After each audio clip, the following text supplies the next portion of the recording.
ವಾಮನ ಇದು ಶಂಕರ್ ರಮಣ್ ಅವರು ಡೈರೆಕ್ಟ್ ಮಾಡಿರುವಂಥ ಚಿತ್ರ. ಇಲ್ಲಿ ನಮ್ಮ ಮುಖ್ಯ ಪಾತ್ರದ ಹೆಸರು ಗುಣ ಅಂತ.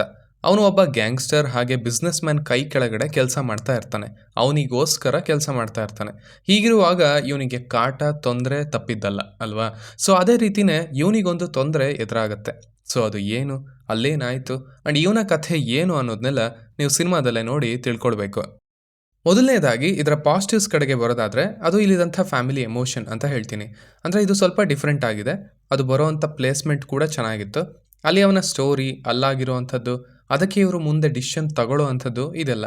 ನಂತರ ಈ ವಾಮನ ಅನ್ನೋದಕ್ಕೆ ಒಂದು ಸಣ್ಣದಾಗಿ ಎಕ್ಸ್ಪ್ಲನೇಷನ್ನ ಇಟ್ಕೊಂಡಿದ್ದಾರೆ. ಒಂದು ಹೆಜ್ಜೆ ಅಲ್ಲಿಗೆ, ಎರಡನೇ ಹೆಜ್ಜೆ ಇಲ್ಲಿಗೆ ಆ್ಯಂಡ್ ಮೂರನೆಯದು ಹೀಗೆ.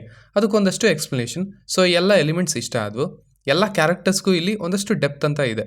ತಾರಾ ಅವರಿಗೆ, ಸಂಪತ್ ರಾಜ್ ಅವರ ಪಾತ್ರಕ್ಕೆ, ಈ ಕಡೆ ಶ್ರೀ ಅನ್ನೋ ಪಾತ್ರಕ್ಕೆ ಆ್ಯಂಡ್ ಪಂಟರ್, ಗೋಲ್ಡ್. ಸೊ ಸಿನಿಮಾದಲ್ಲಿ ಇವುಗಳ ಮೇಲೆ ಒಂದಷ್ಟು ವರ್ಕ್ ರೈಟಿಂಗ್ ಹೋಗಿದೆ. ಅದು ಇಷ್ಟ ಆಯಿತು ಅಂತ ಹೇಳ್ತೀನಿ.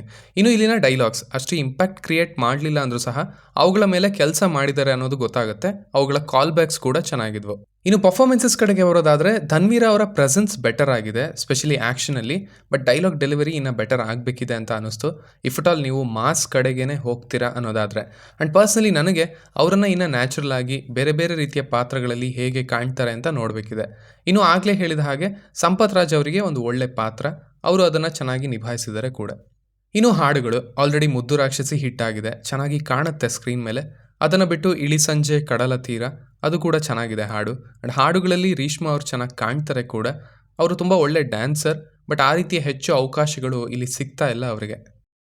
ಇನ್ನು ಇಲ್ಲಿ ನನಗೆ ವರ್ಕ್ ಆಗದೆ ಇರೋದ್ರ ಕಡೆಗೆ ಬರೋದಾದರೆ, ಇಲ್ಲಿ ಬೇರೆ ರೊಟೀನ್ ಮಾಸ್ ಫಿಲ್ಮ್ಸ್ಗಿಂತ ಒಂಚೂರು ಮೆಟೀರಿಯಲ್ ಅಂತ ಇದ್ದರೂ ಸಹ ಇದರ ಪ್ರೆಸೆಂಟೇಷನ್ ಆಗಲಿ, ನರೇಷನ್ ಆಗಲಿ, ಆ ಸ್ಟೈಲ್ ಆಗಲಿ, ಲುಕ್ ಆ್ಯಂಡ್ ಫೀಲ್ ಆಗಲಿ ಎಲ್ಲನೂ ಮತ್ತದೇ ಹಳೆ ಸಿನಿಮಾಗಳನ್ನೇ ನೆನಪಿಸುತ್ತೆ. ಅದೇ ರೀತಿಯ ಅನುಭವವನ್ನೇ ಕೊಡುತ್ತೆ. ಹೊಸದೇನನ್ನು ನೋಡ್ತಾ ಇದ್ದೀವಿ ಅನ್ನೋ ಫೀಲ್ ಬರೋದಿಲ್ಲ ಇಲ್ಲಿ. ಹೊಸ ಸೀಕ್ವೆನ್ಸಸ್ಗಳು ಅಂತಲೂ ಇರಲಿಲ್ಲ, ಹೀರೋಗೆ ಒಂದು ಚಾಲೆಂಜ್ ಅಂತಲೂ ಇರಲಿಲ್ಲ. 4 ಆ್ಯಕ್ಷನ್ 4 ಹಾಡುಗಳು ಅನ್ನೋ ಥರ ಪ್ಲ್ಯಾನ್ ಮಾಡಿದ್ದಾರೆ. ಆ ಆ್ಯಕ್ಷನಲ್ಲಿ ಬರುವಂಥ ಸ್ಲೋ ಮೋಷನ್ ಶಾರ್ಟ್ಸ್, ಅವುಗಳ ಪಿಕ್ಚರೈಸೇಷನ್ ಎಲ್ಲನೂ ರೊಟೀನ್ ಅಂತ ಅನಿಸ್ಬಿಡುತ್ತೆ. ಸೊ ಅವು ಯಾವುದೇ ರೀತಿಯ ಹೆಲ್ಪನ್ನು ಮಾಡಿಲ್ಲ ಸಿನಿಮಾಗೆ.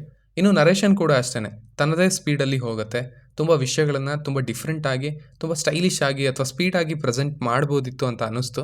ಸೊ ಇವುಗಳಿಂದ ಇಡೀ ಸಿನಿಮಾ ನಿಮಗೆ ಕೊಡುವಂಥ ಅನುಭವ ಹಳೇದಾಗೆ ಇರುತ್ತೆ, ಹಳೇದೇನೆ ಅನಿಸುತ್ತೆ ಅಂತ ಹೇಳ್ತೀನಿ. ಸೊ ಸಿಂಪಲ್ ಆಗಿ ಹೇಳೋದಾದರೆ ಇದೊಂದು ಆವ್ರೇಜ್ ವಾಚ್ ಆಗಿತ್ತು ಅಂತ ಹೇಳ್ತೀನಿ. ಸೆಕೆಂಡ್ ಹಾಫ್ನಲ್ಲಿ ಬಂದಂಥ ಒಂದಷ್ಟು ವಿಷಯಗಳು ಹಿಡಿಸಿದ್ವು. ಬಟ್ ಓವರ್ ಆಲ್ ಸಿನಿಮಾ ಅಂತ ತಗೊಂಡ್ರೆ, ಅದು ಕೊಟ್ಟಂಥ ಅನುಭವ ಅಂತ ತಗೊಂಡ್ರೆ ಇದು ಮತ್ತದೇ ಹಳೆಯ ಸಿನಿಮಾಗಳನ್ನು ನೆನಪಿಸ್ತು ಅಂತ ಹೇಳ್ತೀನಿ. ಸೊ ಇಷ್ಟು ನನ್ನ ರಿವ್ಯೂ ಆಗಿತ್ತು ಈ ಸಿನಿಮಾದ ಬಗ್ಗೆ. ಇನ್ನು ನೀವು ಆಲ್ರೆಡಿ ಈ ಸಿನಿಮಾವನ್ನು ನೋಡಿದರೆ ನಿಮಗೆ ಇದು ಹೇಗನ್ನಿಸ್ತು ಅನ್ನೋದನ್ನು ಖಂಡಿತ ಕೆಳಗಡೆ ತಿಳಿಸಿ. ಆ್ಯಸ್ ಯೂಶುವಲ್ ಮತ್ತೆ ಸಿಗೋಣ.